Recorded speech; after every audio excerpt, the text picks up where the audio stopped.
Welcome to Pub and Porch, Applied Stoicism in Modern Life, hosted by Adam Piercy and Mick Mulroy.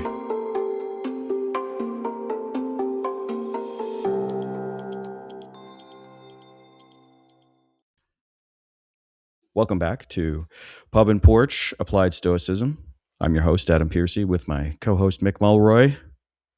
Today, we're going to jump into it because it's a fairly big topic with things going on in the world right now. And that topic is colonialism. And I wanted to open directly with a prompt today of sort of the dictionary definition of colonialism. So, colonialism is a system or policy by which a nation maintains or advocates control or influence of a dependent country, territory, or people. And Mick, I think you're probably best poised to set up, as we get into the discussion. But I think, colonialism today, it's a word that feels old, right? It's a word that feels like it's from the past. We are modern now. We're a global nation. We have the United Nations. We're a global citizenry. But it seems to be coming back to the fore again, and maybe never left. So, but yeah, yes. Colonialism today is a Stoic take on this one. That's right. That's right. Neocolonialism, but we're talking about all of it, right? And it is a current event. We talked about doing this episode yesterday. I think it was yesterday, right? Yeah. Because I was up from 1 a.m. on. And the reason why I'm dressed like I am now is going on right after this to yap about Venezuela. The issue, of course, isn't the capture of an indicted criminal. It isn't the military operation we've talked about. That's not what we're talking about today. We're talking about what came afterward at the press conference when the President of the United States said the United States was going to take over, essentially running Venezuela, and we were going to take the oil. So this the purpose of saying that isn't necessarily to get into argument about, not that we would argue, but to debate the current Venezuela issue. It is a trend that we're seeing around the world that we've seen throughout history of countries, particularly advanced countries, who are looking for economic opportunities. And instead of, helping develop a country, and that's what U.S. aid did, for example, before we shut it down, so that they can build their own economy and eventually become trading partners with the industrialized world and the most wealthy countries. They simply go there and exploit the natural resources for their own gain. They essentially keep the country itself in a position that they can't develop too far, because then they won't allow for the exploitation. And they're okay, for example, with dictators, as long as the dictators are down with the exploitation, right? Yeah. Because a democratic country might say, hey, why do you guys get to take all our stuff? And it doesn't really benefit the people that live here. Right. So I think that is also something that we have seen throughout history, I actually did some prep for this, but I think we all are familiar, 14th century Spain, Portugal arrives in South and Central America, particularly, since we're talking about that now. Yeah.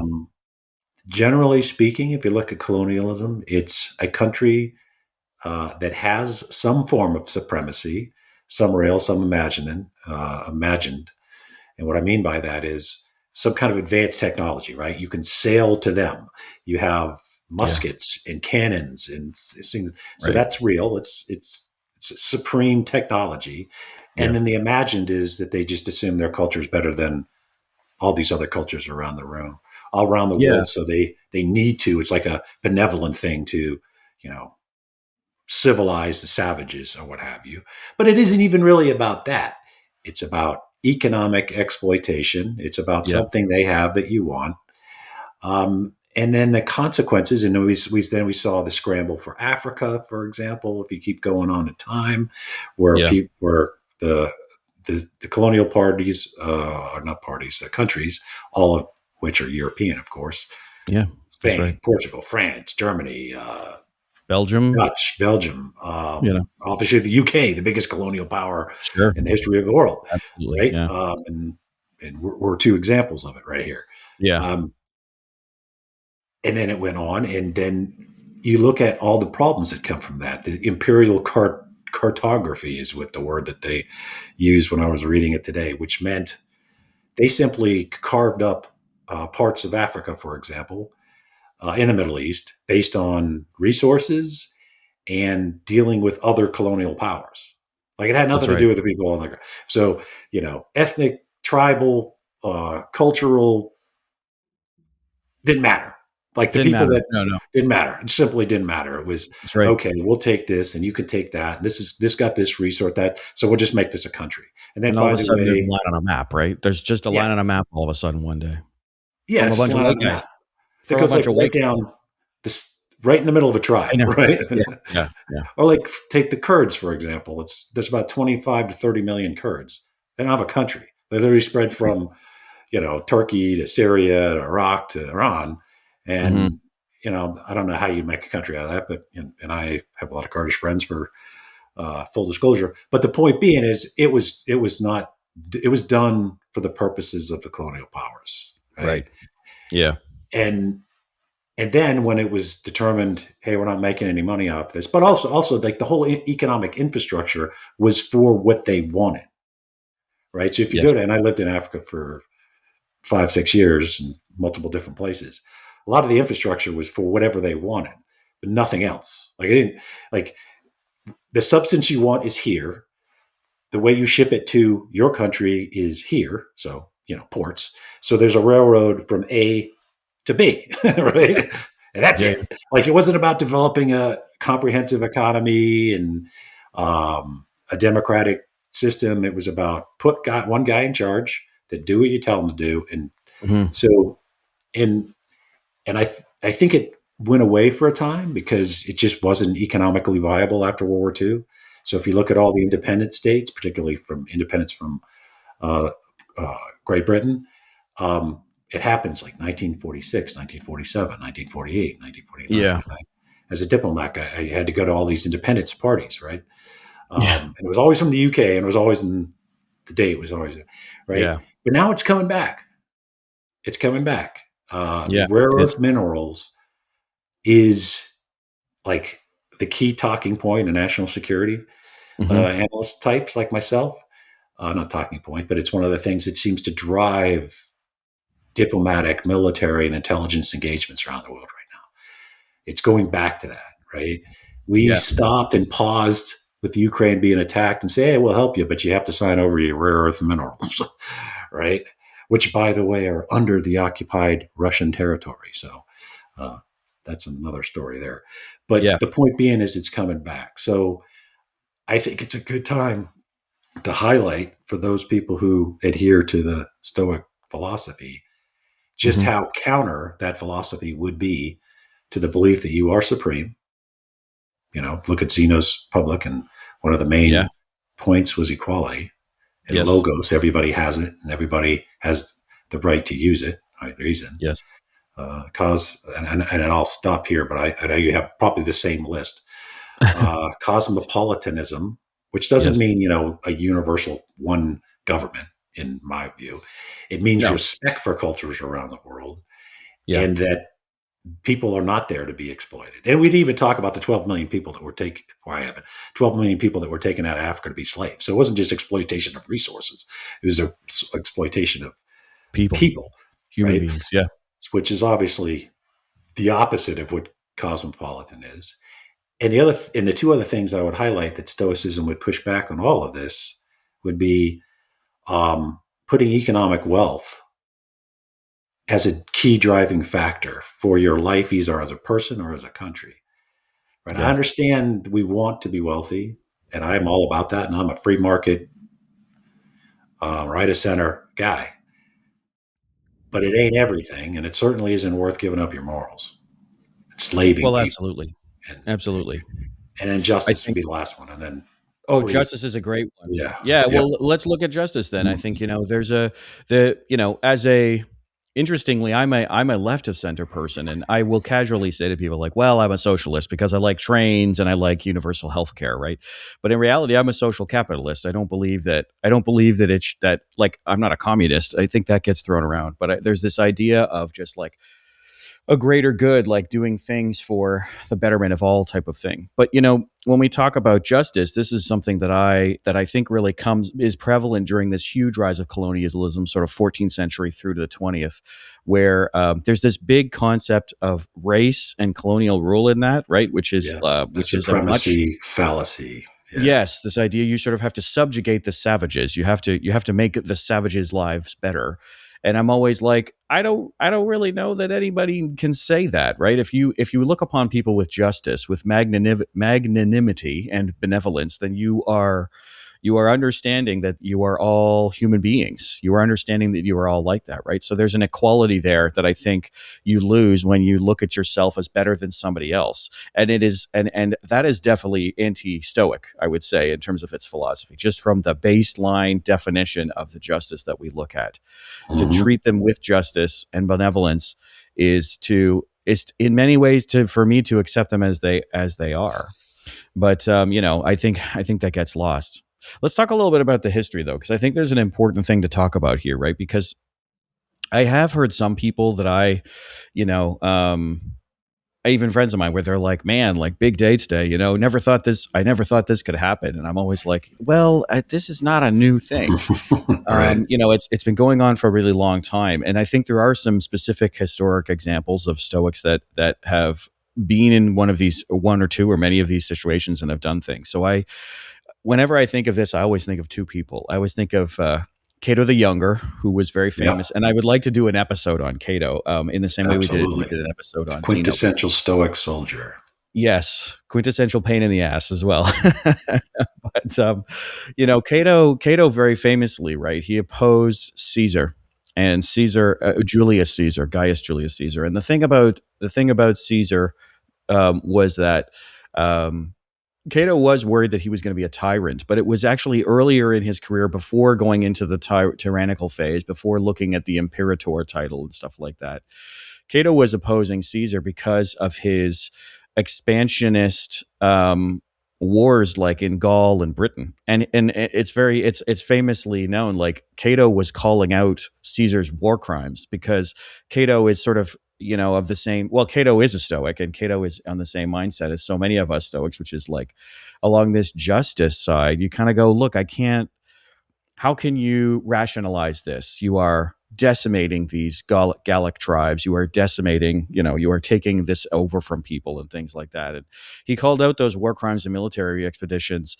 And that sort of set the stage for later, because I don't think Caesar and Cato ever really liked each other. I know Caesar went to pardon Cato after Yeah. he defeated He him in Utica. respected him. That's interesting. Shows some Yeah, I think he character respected there. him. Yes, but I think at the end of the day, I don't think they were having tea. Let's put it that way.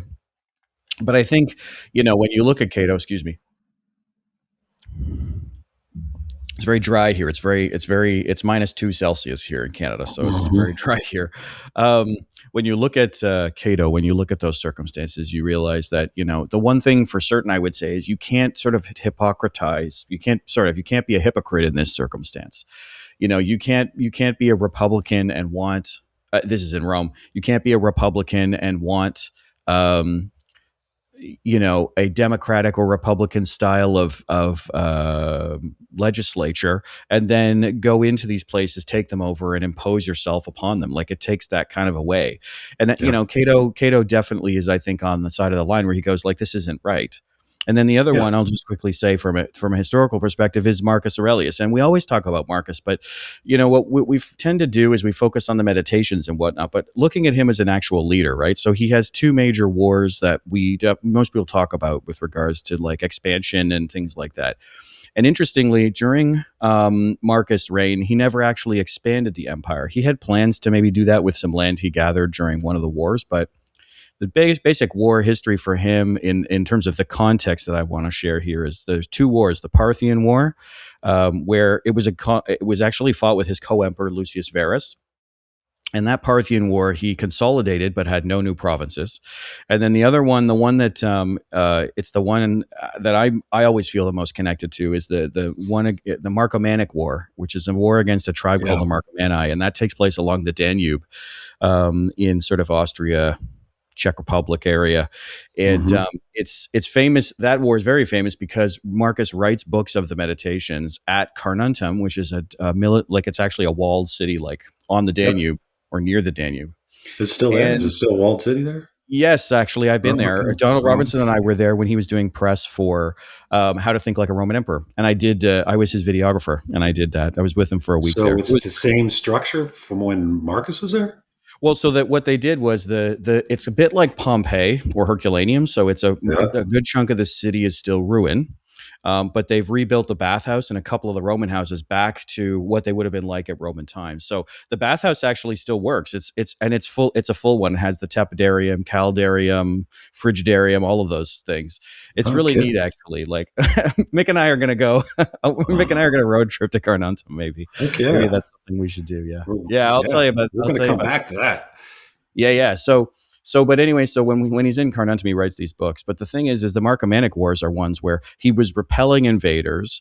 He forged new treaties with the Marcomanni because he Right. was like, look, I don't need anything more. And it's interesting because he talks about that in his writings a little bit.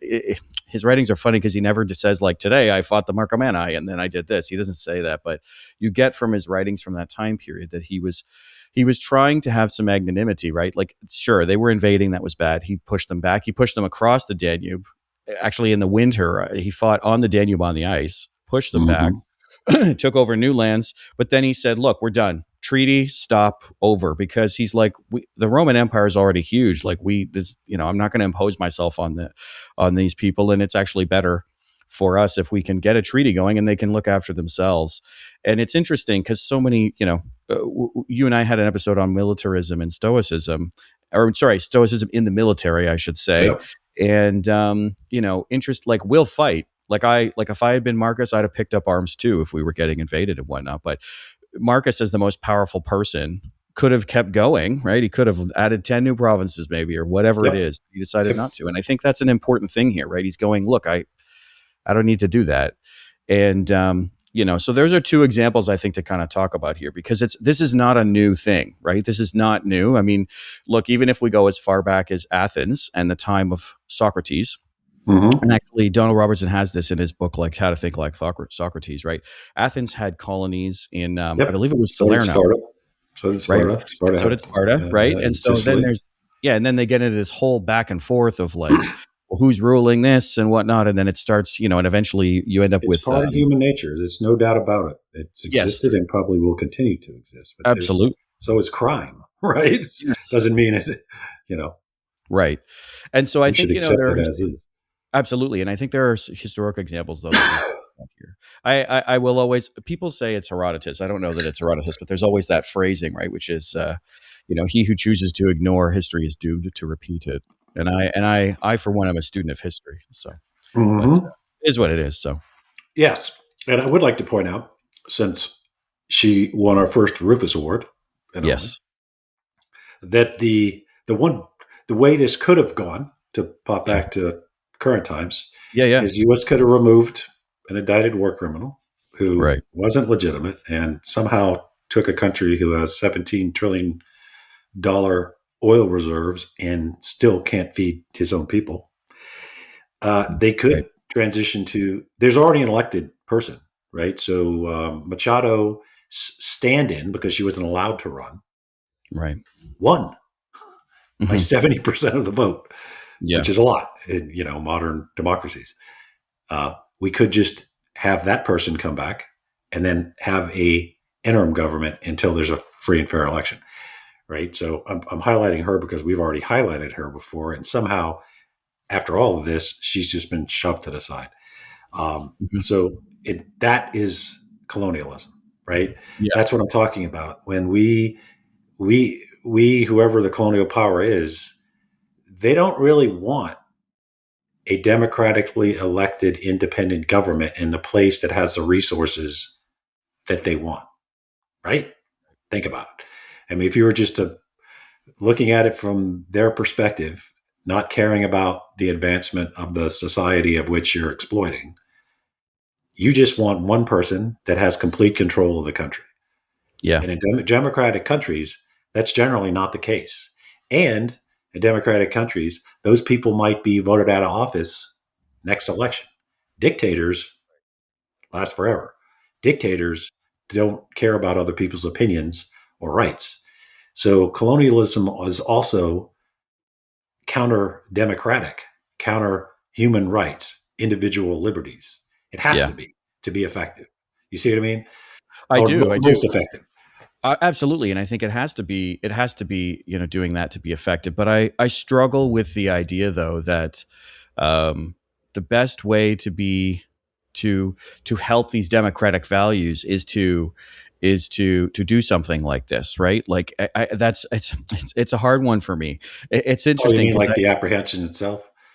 Yeah, that can still be yeah, like I debated. think I'm just saying, like, absolutely. if you just take him out of the Oh yeah, yeah, equation, yeah, yeah, yeah, for sure, absolutely. But I guess what I would say is like there are countries that have suffered under dictatorial or tyrannical rule for a long period of time, but they have turned themselves around, and eventually that person passes away, or eventually they have a whatever, and then they get into a much more democratic situation, right? And I think so I get nervous when stuff happens because you see it in history a lot, right? Where they're like, well, this guy's really bad. Let's get him out of the way. But then there's this vacuum. And then what happens next? And everything's yep, sort of in shambles and people have to pick that up again. I think if I were to take the standard sort of Stoic idea of like personal responsibility, just go with me on this one for a second, because I've been noodling this since probably well, when I got your text message at 6 o'clock yesterday morning, mhm, right? Um, for me, it's like, isn't it more resistant to falling apart later? Isn't it more resilient to have people take that responsibility and say, you know what, we're going to deal with this ourselves, right? That doesn't mean like, and I'm not commenting on anything modern. I just mean in general, like, you know, I think it's important for a people to take some responsibility and do some things themselves. Now, I understand it's difficult in the modern day with like assault weapons and tanks and helicopters and terrible things like that, but I've always struggled as a student of history with the idea of just sort of plucking the head off the snake, and then it's like, well, then what, I don't know that that's really going to create the real change that people are looking for. Now, my hope with I'll say what I do hope for Venezuela now is that um, if they're given the opportunity, they can turn this around for themselves. Obviously, as you said, yes, democratically, they were already on the side of like, we need a change. Totally get oh it. yeah, yeah. And that's what I would hope for them, right? But I get nervous in history where leaders have been installed or removed by some outside party, and there's many countries that have done this. It's not Well, specific. that's anti-democratic, right? I mean, if you're just I totally installing agree. leaders, that's why I I totally think agree. I think what would be the Stoic idea of cosmopolis today would be Yeah. democratic countries joining together to promote democratic countries that are or countries that are trying to be democratic, Yes. human rights around the world. It doesn't mean that it doesn't the neocon version of that would be, military intervention to create a Jeffersonian democracy in Iraq, for example. That's not Right. going to work. That's not going to work. So I agree with that. But I do think that what the Stoic philosophy would entail would be engagement for sure, right? It's not Yeah. isolationism, but the engagement would be to develop developing countries to a point where they're on their own 2 feet, Yes. and they can become a trading partner with you. That's a benefit, and that Yes. they have free and democratic societies, which are going to be not only better for the people. I mean, we want to be in a democratic society. Why wouldn't we want other people to be? But also, Yeah. they're going to be more aligned with us. So, if you can also look at it as a positive when you're looking at the way the world is now, it's clearly multipolar. You Hmm. want people on your side. The other thing is you want allies. Like Yes. the United States needs Canada, Canada needs the United States. Hmm. We would be better off together instead of the Agreed. current whatever. Yeah. Yeah, That's yeah. an example because I'm looking at me and you. But Oh, that, yeah, no. yeah, We'll always be friends, Mick, don't worry. yeah, I know. But it's like the idea that we want less allies is Yeah. also it falls against the concept of cosmopolitanism, Yes, absolutely. cosmopolis, for Yeah. sure. Yeah, We should because when you look develop a system of democratic countries that are aligned with each other to promote each other. Oh, Yeah. absolutely. And there's a great example of this, right? Which is Marcus. Marcus has there's a coup in I think it's somewhere in the Middle East at the time, and I apologize for not remembering all the names, but there's a coup where like this person declares themselves like emperor of the Eastern Empire or whatever. I can't remember what it is exactly, but Marcus reaches out to this person and says like, look, you know, this is I this is remember fine. this. Yeah. Let's work through this, right? And in fact, he actually says to the Senate, he says, "Hey, if you want me to, I'll abdicate and he can take over as emperor, right? And then there's also the magnanimity he has towards all of this new emperor's generals, where he says everybody else is, it's okay. You guys are all sort of pardoned or whatever. And then what's really funny is that he actually mourns what happens, because the troops get fed up with this new emperor, and they actually cut his head off and then send it to Marcus. And Marcus actually weeps for this man and says, he's like, that's not what I wanted to happen. I just Hmm. wanted everything to kind of go back to being copacetic, right?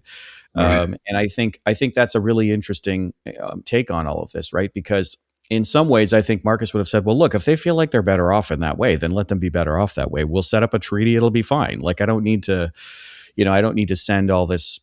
He did send troops over because they were invading other parts of the empire. But I think there's an interesting magnanimity there, where, what the lesson I always take away from that one, right? And look, you and I, we work with other human beings, and I've definitely clashed with people sometimes, and I'm sure that you have in your past.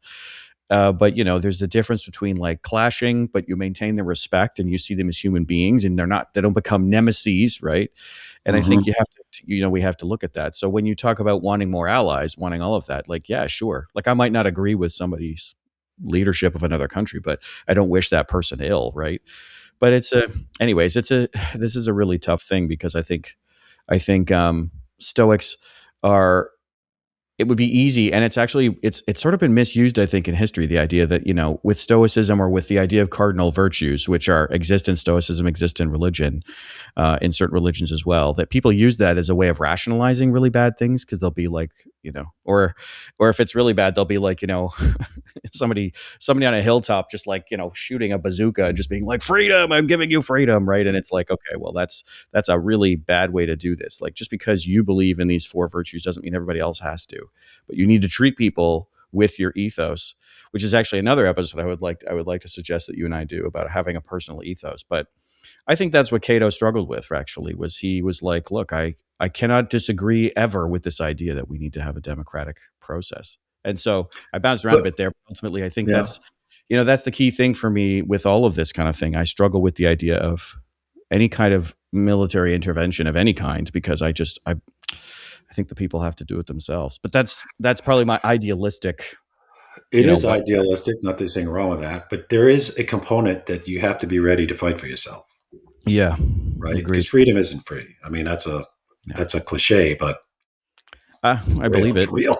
It's real, right? So Yeah, I'm obviously a critic of the Iraq War. Maybe not obviously, but I am. But I have to say, I saw an aspect of it that perfectly depicts mm, a group that was willing to fight for itself for its independence, and that was the Kurds I already referenced, right? So yes, we actually, and this is a true story. I don't tell false ones, but we were planning an operation in northern Iraq. It was a big yeah, terrorist organization that had controlled a bunch of. It was like literally running up the Alps to fight. It was a bear.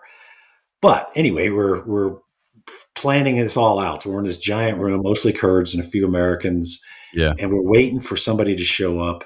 So we had the projector that we're showing you go here, we go there, and we're gonna, all that Mhm. military, big arrow stuff. And so we didn't have anything else. So we had one movie, and we put play. It was Braveheart. Okay. Okay. So Okay. it's obviously the Scots fighting for their own independence I'll give from, you that. Yep. Absolutely. a brutal king.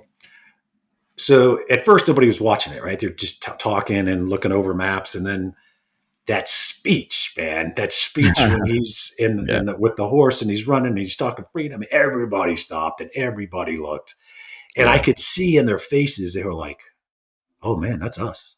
Like right after we finish fighting these terrorists, we got to fight Saddam, Mm, a brutal dictator who tried to annihilate him, tried to exterminate him, literally used yeah. chemical weapons in Yeah. Halabja, up in northern Iraq, and killed a lot. But they could see it on their faces. They're like, "This is our moment. This is our, you know, Yeah. you know, William Wallace moment." And then and they heard the chant freedom because Yeah. they're like freedom, they never take our freedom, right? Yeah. So your hair standing up and you got tear coming down your eye.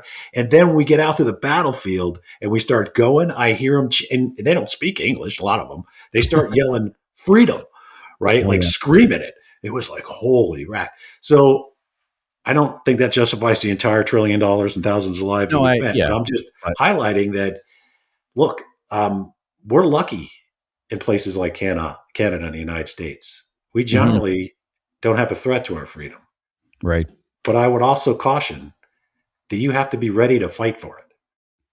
Because Yeah. if you're not, it's not a given that your kids will have it or your grandkids will have it.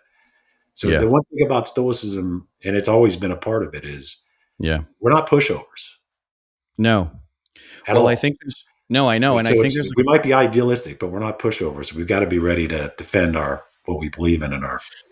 We do, and I think that defense comes in many forms, right? Like, we were with the like I actually do believe in the idea that freedom isn't free. I do believe that there's a cost there. I just think for me, it's I think generally different than what some people think. Because some people, freedom isn't free, so therefore I will bear arms, and that's across many countries in the world. I'm not picking on one.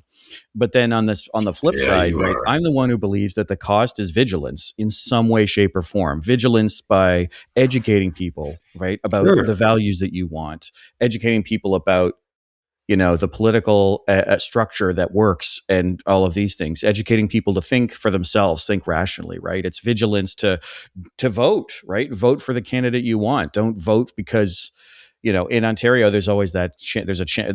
That's province I live in Canada. There's a chant about so many people they voted so they could get buck a beer, like dollar beer in the beer stores, and you're like, Jesus Christ, like, That's a thing in are you Canada? kidding me? Yeah. Yes. Don't. Yeah.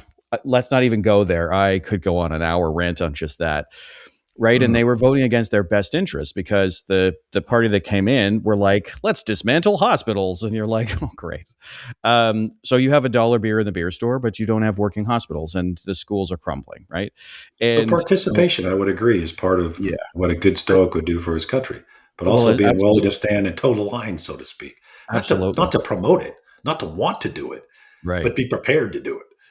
right. But let's look at that vigilance from one perspective, and I think taking this back to the colonial side of it, right? Like for me, I don't think you can have it two ways. I don't think you can be a major promoter of democracy and things, actual democracy and actual like legislative process of the democratic countries of the world. I don't think it's easy to say I am pro democracy, pro people voting, pro vote by the people. And then there's a military, and then there are military interventions or military takeovers.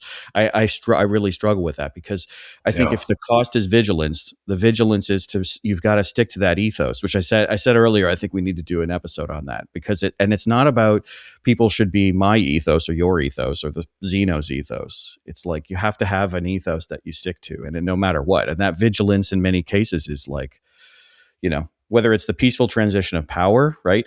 Whether it's you know elect leadership through elected means, right? Whatever it is, if you believe in that, like I don't think you can have it both ways. And the vigilance is that no matter what, I think you can't do it because it'd be easy for people to say, well, the ends justify the means, right? It's like, well, we got rid of a bad person, or we helped a country that was really struggling by enforcing ourselves on it. And I'm just like, I don't think that works that way. That's my personal opinion. Yeah. So I think that's been in part the fallacy of colonialism.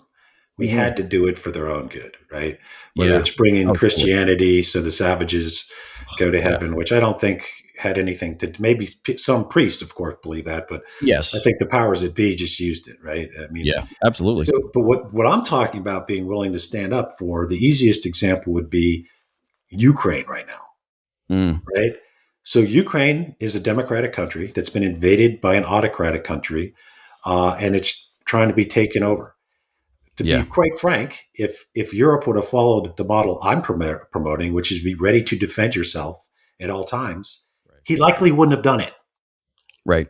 Okay, Europe has basically ignored its own security for decades, like Right. decades. They said we got U.S. as the big brother, and I'm pro Europe, by the way, just for the record. Yeah. I think Well, they're I grew up there. So the most significant, security partner we have. So Mhm. totally disagree with the current national security strategy. But I'm also laying out the facts.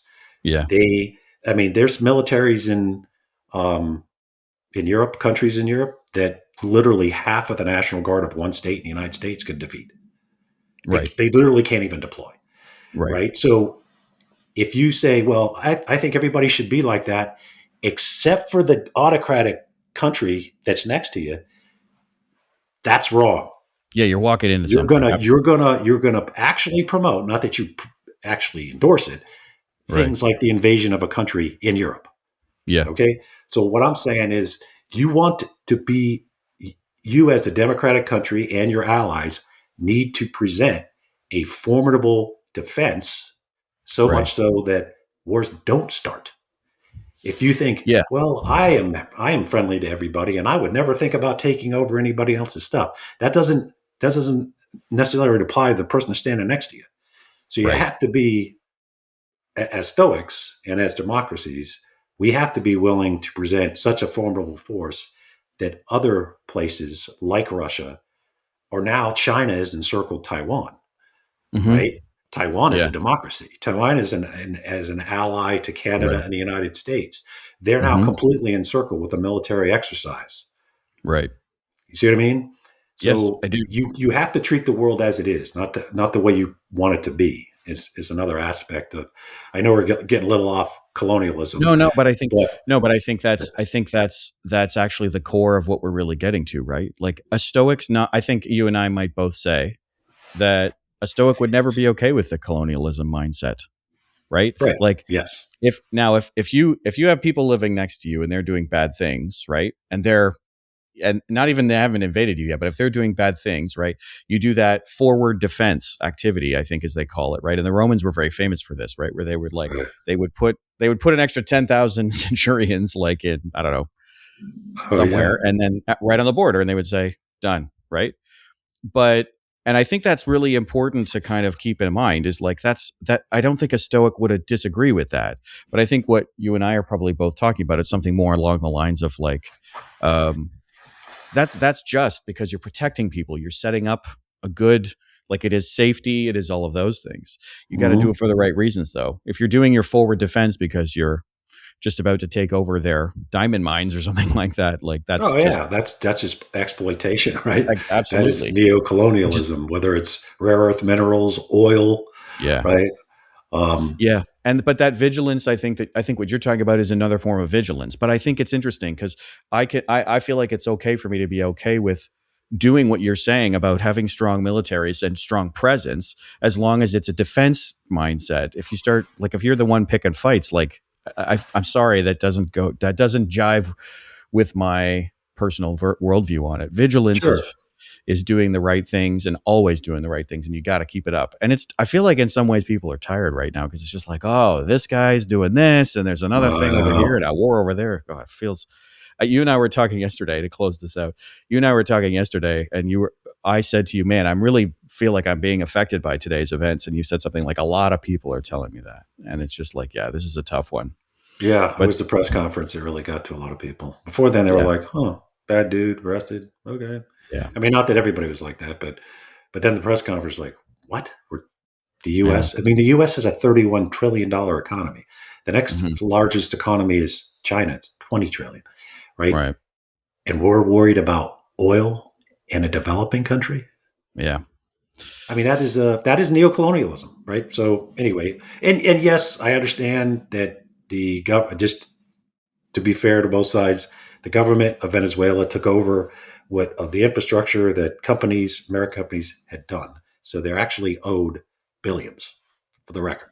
That's a legal judgment. It's not Okay. just right. Yeah. But Sure. that's not what they said. They could have said that.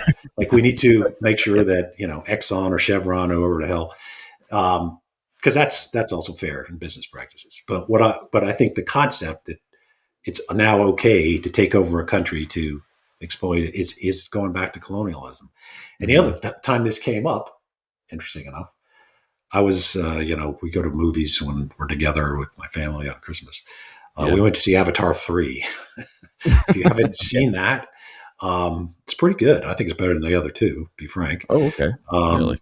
It's some pretty compelling scenes, but you can't help Right. but look at it and go, the concept, of course, Mm-hmm. is going to this planet with the blue people and exploiting their resources. Yes. I mean, that's pure what they do, right? Yeah. They do a It's little bit of basically like, Dances with Wolves in space, right? yeah, it's the same thing. And I'm Yeah. watching the whole time. I'm going, oh wow, this is what's happening right now. You might as well just change. They had a name for the substance that they're after, but you might as well just change Oh, the it's name to rare earth. I know the name. It's unobtainium. I was Yeah. like, that's funny. That is funny. Yeah, That is funny. but I get But it. yeah, And it's a clear right. They're indigenous people. They're primitive lifestyle. They don't have mhm. weapons. It was just like when the Yeah. Spanish landed in South America. Yeah. And you know what? I think, this is a good place to close though, where it's like there are so many parallels throughout history. And, media tries to talk about it. And like I said, Dances with Wolves or Dances with Wolves in Space. I mean, I think, for us as Stoics, we have to be vigilant. We have to do what we think is right. We have Mm-hmm. virtues for a reason, right? And we have to live according to nature as we think. And if I don't think nature is us imposing things on others. But at the same time, there is no easy answer to any of these things. So we'd love to hear from the people out there. Obviously, it's an interesting time. Let's put it that way. But yeah, we should wrap up there because I know Yes. Mick's got some media to do and I've got some editing to do. But Mick, thank you for the episode today, for the conversation. If there's any closing thought you want to add before we wrap up.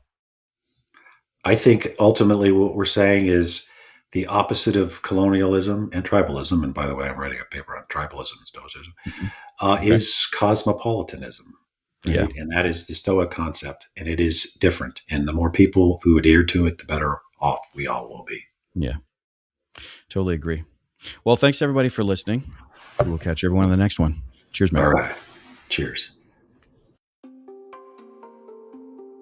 Thank you for listening to the Pub and Porch podcast. If you'd like to find out more about the podcast or its host, head over to pubandporch.com, and you can listen to all our episodes on Spotify, Apple, or whichever platform you prefer. And if you'd like to help out with the podcast, you can find us on Patreon. Drop us an email if you have a comment on any past episode, you have a suggestion for future episodes, or you have an essay on an important topic for Stoicism. Send it to us, and then we can be reached at info@pubandporch.com. Today's music was provided by bensound.com. Until next time, Pub and Porch out.